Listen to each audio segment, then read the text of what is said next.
Welcome, friends and neighbors, family and strangers, to another episode of Forever West. Today we're continuing our series on Jesse James with Part 2, The Theater of War.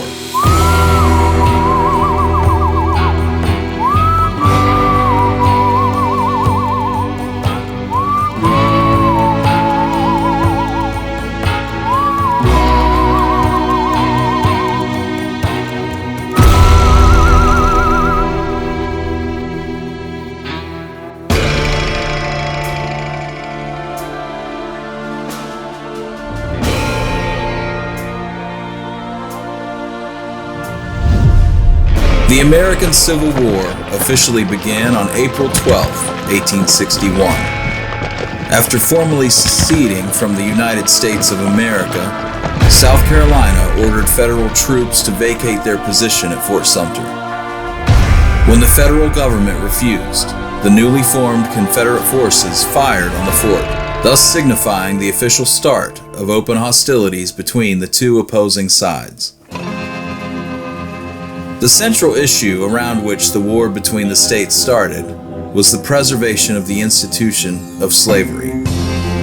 While not all Southerners owned slaves, and many who volunteered to fight for the South did not hold slavery to be their primary motivation in fighting, the issue of slavery, as stated in most of the formal declarations of secession, was the spark that ignited the fuse of war. And before that first fateful shot was fired upon federal forces at Fort Sumter, the issue of slavery had already ignited several unofficial wars across the North and South, especially in the West.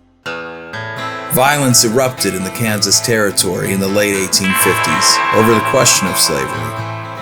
As the territory of Kansas was on the verge of becoming the 34th state to be admitted to the Union, citizens debated as to whether slavery would be permitted or not. Advocates of slavery that resorted to violence were commonly referred to as border ruffians, while the abolitionists, or any citizens actively opposed to slavery, were called jayhawkers. As the fate of Kansas, as either a slave state or a free state, affected the neighboring state of Missouri, many Missourians also entered the conflict, with ideas and, more often, with arms. Although Kansas did end up becoming a free state, the amorphous conflict, commonly referred to as Bleeding Kansas, would very shortly meld into the larger conflict of the Civil War. One abolitionist, named John Brown, after massacring citizens in Kansas in 1856, had led his zealous followers to Harper's Ferry, Virginia, in 1859. Filling their heads with visions of insurrection in the name of liberty for all. Seeing himself as a weapon in the hands of the Almighty Creator, Brown believed his organized attack on the armory at Harper's Ferry would instigate a slave uprising and lead to a better, more righteous United States. The insurrection failed, and Brown was hanged on December 2nd, 1859. This was the political atmosphere of the area as Jesse James came of age in the early 1860s. The nation was on the verge of fracture, and some neighbors were ready to hold a blade against the throats of others. A month after the Southern Confederacy declared war on the United States, Frank James, Jesse's older brother, enlisted in the Confederate ranks via the Missouri State Guard. Frank was 18. And Jesse was 13. Not quite old enough to fight, but not quite young enough to want to stay out of it either. While Jesse stayed home, worked the farm, and watched the war from the sidelines, his brother Frank and the rest of the State Guard joined forces with General Sterling Price. In September, as the troops laid siege to Springfield, Frank came down with the measles. And as the Southern men retreated, Frank was left behind and had no choice but to surrender to the federal troops. He was paroled, which meant he had to sign a document promising to no longer take up arms against the United States. And he was then permitted to leave Springfield. Both James boys were now back at home. On January 1st, 1863, President Abraham Lincoln signed the executive order known as the Emancipation Proclamation, which declared all slaves in Southern Confederate territory to be free, beginning with the new year. By May, Frank James had broken his promise to never again take up arms against the United States and had begun riding under guerrilla fighter Fernando Scott.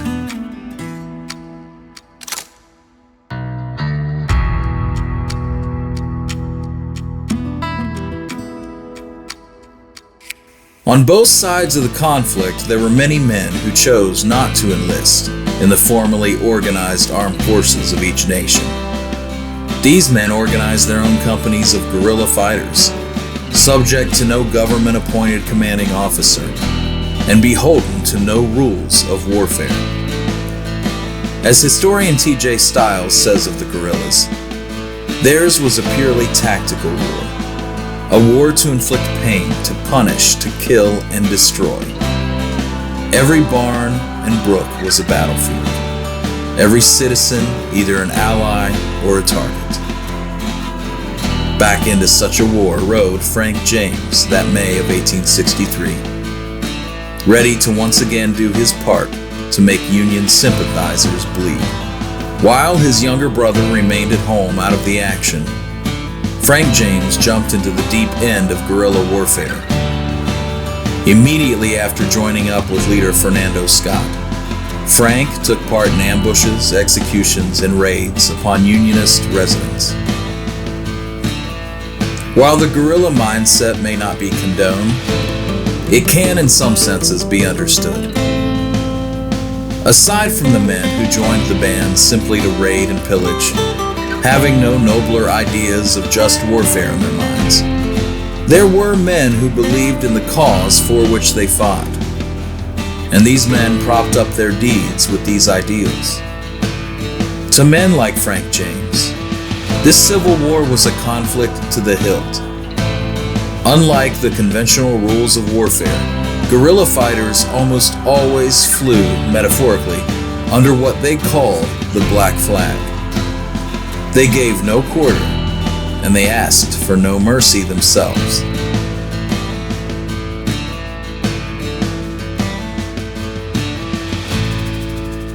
While the guerrillas were often criticized for killing innocent residents who had not taken up arms in the war, soldiers like Frank James did not see a dividing line between soldier and non-combatant. This was a war for many Union and Confederate men alike, to save and preserve a way of life. Anyone, whether a simple nonviolent farmer or a battle-hardened general who opposed that way of life, was considered an enemy. A farmer who was sympathetic to the Union may offer the Federal troops assistance at some future time, which may prove crucial to a Southern defeat. In the eyes of many Southern guerrillas, if you did not support the Southern cause, whether soldier or not, you were an enemy. And according to guerrilla code, all enemies should be exterminated. To once again quote T.J. Stiles, guerrilla warfare was deeply personal, yet also purposeful. It was small scale and vicious. Its successes could be measured from farm to farm in the sentiment of the people. They waged a war of ideology in which their most effective weapon was pure terror. While this mindset described some of the bushwhackers, there were indeed other guerrilla fighters who were engaged in conflict simply to satisfy the more barbaric lusts of their lower natures. War has always been a great excuse for taking the lives and belongings of others and hiding under a guise of noble ideology. There were guerrilla fighters on both sides of the Civil War. They all fought under the black flag, and both sides contained men who were fueled by savage ideology and opportunistic, unanchored bloodlust.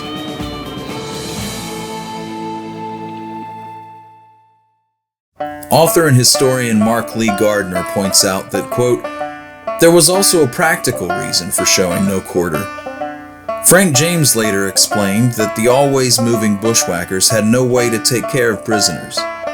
So when it came down to a choice of kill or release, they chose kill.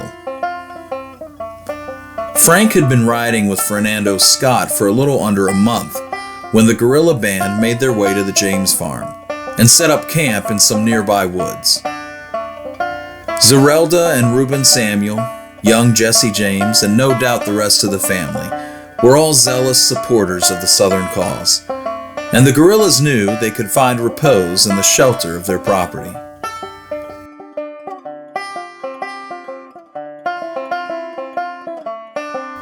Unfortunately for the Samuel family and the guerrillas, Fernando Scott and his men had Union troops hot on their trail. While Frank James was with the rest of the boys in the woods a little ways off, Jesse James was working the farm with one of the Samuel slaves when Missouri militiamen showed up.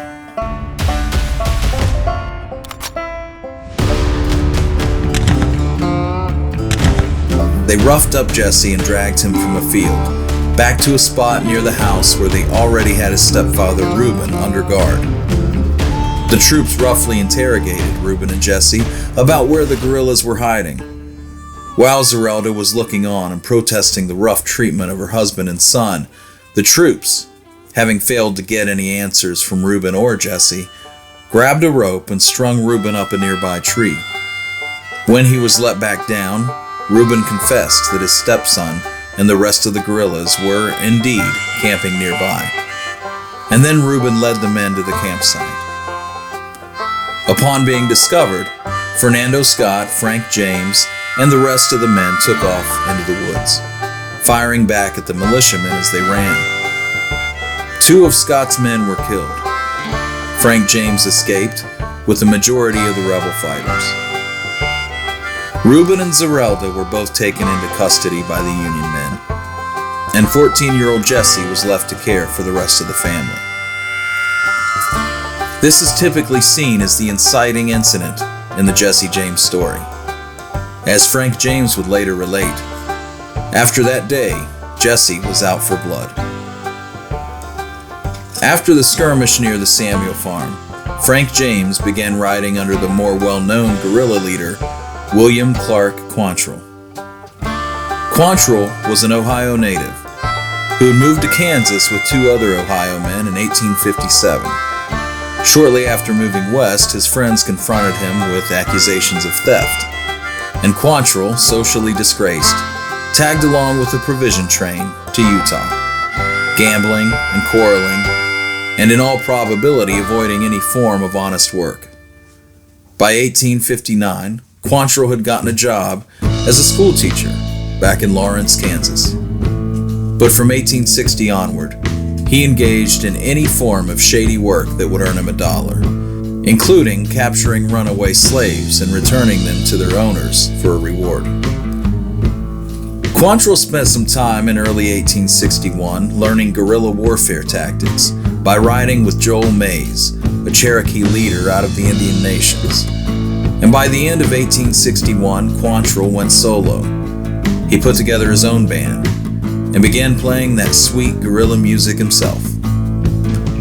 In joining Quantrill, Frank James would come to know other prominent fighters, such as George Todd, William Gregg, Cole Younger, and Bloody Bill Anderson. The elder James brother had joined up just in time for what would become one of the most notorious incidents in that area's history: Quantrill's raid on Lawrence, Kansas. Lawrence was a hotbed of Union sympathies. It was the residence of Jim Lane, a very well-known Union guerrilla, and was a beacon of anti-slavery sentiment. The attack on Lawrence was seen by Quantrill as a symbolic move. He and his men were attacking a physical embodiment of everything the South hated about the North.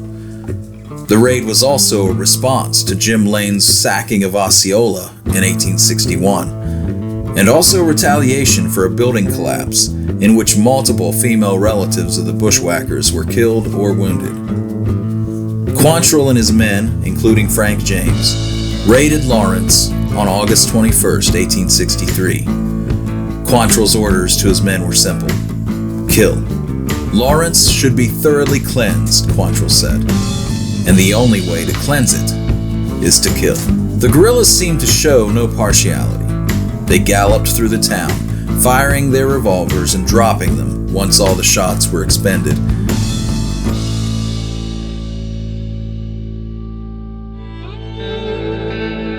Buildings were burned, homes destroyed, women and children hid in fear of their lives. Jim Lane, the famous northern guerrilla, fled the massacre in his nightclothes, running desperately through the fields. After all was said and done, Frank James had participated in the killing of 164 residents of Lawrence, Kansas. So it went for Frank James under Quantrill. Raids, ambushes, murders, war to the hilt. By the middle of 1864, Quantrill's men had splintered, and Frank James returned to Clay County, riding with a guerrilla leader named Fletch Taylor. It was then that young Jesse James entered the theater of war.